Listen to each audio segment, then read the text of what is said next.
राजस्थान के अंदर पटवारी की नई भर्ती निकली है। तो अगर आपका सीईटी स्नातक स्तर का एग्जाम क्लियर हो चुका है तो आप ऑनलाइन आवेदन करके पटवारी का फॉर्म भर सकते हैं। पटवारी का फॉर्म भरने के लिए कुछ एक महत्वपूर्ण जानकारी है जो कि विशेष करके आपको ध्यान में रखनी है जब भी आप ऑनलाइन फॉर्म भर रहे हैं। अगर आपसे कोई गलती हो जाती है तो आगे जाके समस्या में पड़ सकते हैं। तो आइए दोस्तों स्टार्ट करते हैं वीडियो और जानते हैं कि पटवारी का ऑनलाइन फॉर्म किस प्रकार से भरा जाएगा।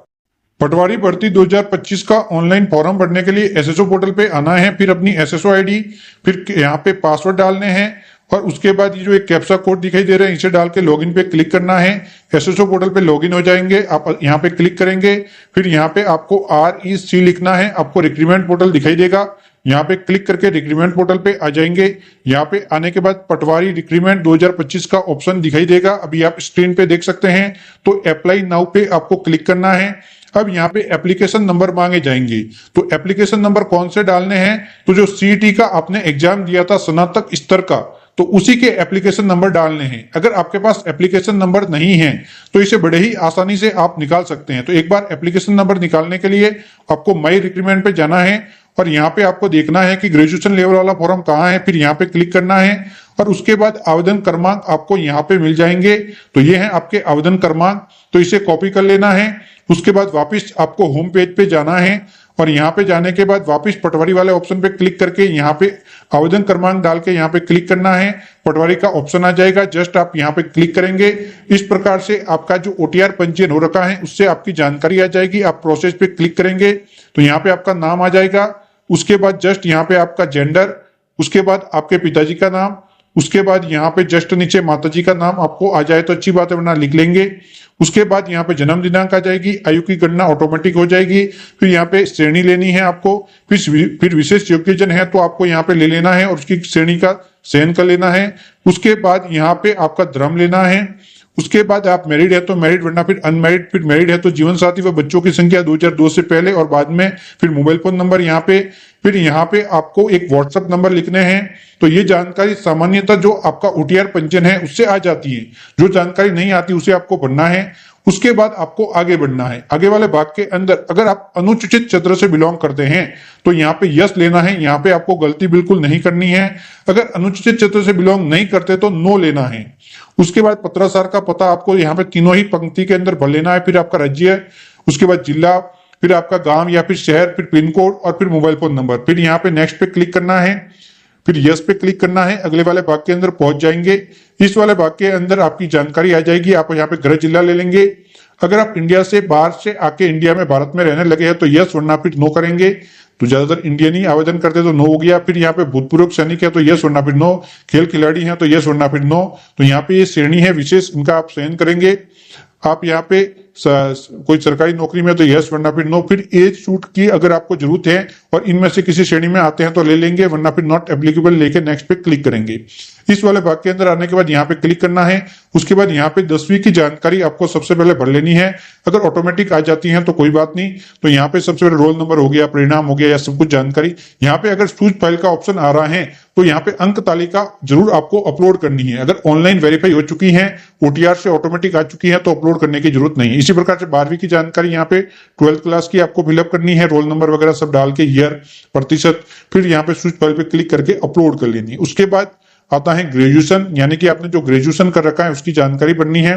तो यहाँ पे दोस्तों ध्यान रखना है, स्विच फाइल का ऑप्शन आ रहा है मतलब आपको फाइल अपलोड करनी है। उसके बाद ग्रेजुएशन, तो यहाँ सबसे पहले विशेष समूह, फिर आपकी यूनिवर्सिटी कौन सी थी, फिर आपके रोल नंबर, प्रतिशत, फिर ईयर, फिर यहाँ पे डाल के स्विच फाइल पे क्लिक करके आपको अपलोड कर लेना है। तो यहाँ पे आपको फाइनल की अंक तालिका अपलोड कर लेनी है, ओरिजिनल अंक तालिका अपलोड करनी है। यहाँ पे गलती की तो आप समस्या में पड़ सकते हैं और वो भी क्लियर स्कैन करके आपको देख लेनी है कि दिखाई दे रही है या फिर नहीं। फिर आपने कोई कंप्यूटर कोर्स कर रखा है तो वो इसमें से जो भी कोर्स है वो ले लेना है। अगर नहीं है, अगर आपने RSAT कर रखा तो RSAT ले लेना है। फिर यहाँ पे सब्जेक्ट समूह ले लेना है, फिर कौन सी यूनिवर्सिटी थी, और सबसे जरूरी अगर आपने RSAT लिया है तो रोल नंबर आपके प्रमाण पत्र पे नहीं आते, वहां पे आते हैं लर्नर कोड। तो आपको यहाँ पे लर्नर कोड अंकित कर लेने हैं। उसके बाद यहाँ पे आपको RSAT के मामले में परसेंटेज ही लेना है और उसके बाद कौन से ईयर के अंदर आपने RSAT कंप्लीट किया था वो ले लेना है। अगर दूसरा कोर्स लिया है तो उसके अकॉर्डिंग आपको यहाँ पे लेना है। फिर प्रतिशत अंक यहाँ पे लिखने हैं। उसके बाद आपको प्रमाण पत्र जो आपके RSIT का है उसे अपलोड कर लेना है। दूसरी, अगर आपने एजुकेशन लिया है कंप्यूटर से संबंधित तो वो आपको अपलोड करना है।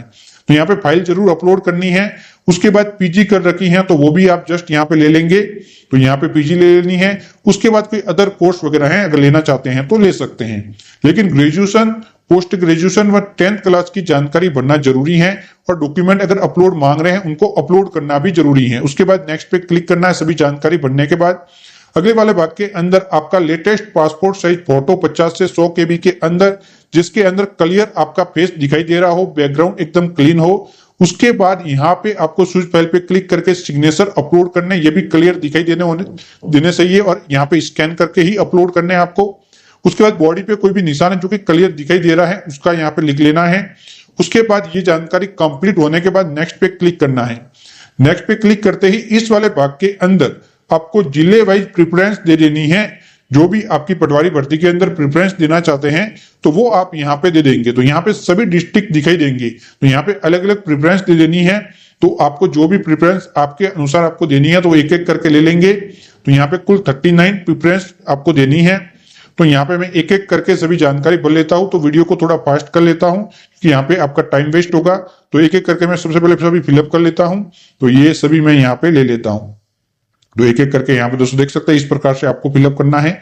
जब सभी डिस्ट्रिक्ट यहाँ पे आ जाएंगे, सभी जानकारी आ जाएगी, तो उसके बाद जस्ट यहाँ पे क्लिक करना है। उसके बाद आपके फॉर्म का प्रीव्यू दिखाई देगा, जिसकी जांच कर लेंगे कि कोई गलती तो आपसे नहीं हो गई है। जांच जरूर करनी है। उसके बाद यहाँ पे क्लिक करके फाइनल सबमिट पे क्लिक करना है। फाइनल सबमिट पे क्लिक करते ही इस प्रकार से ऑप्शन आएगा, यहाँ पे क्लिक करना है।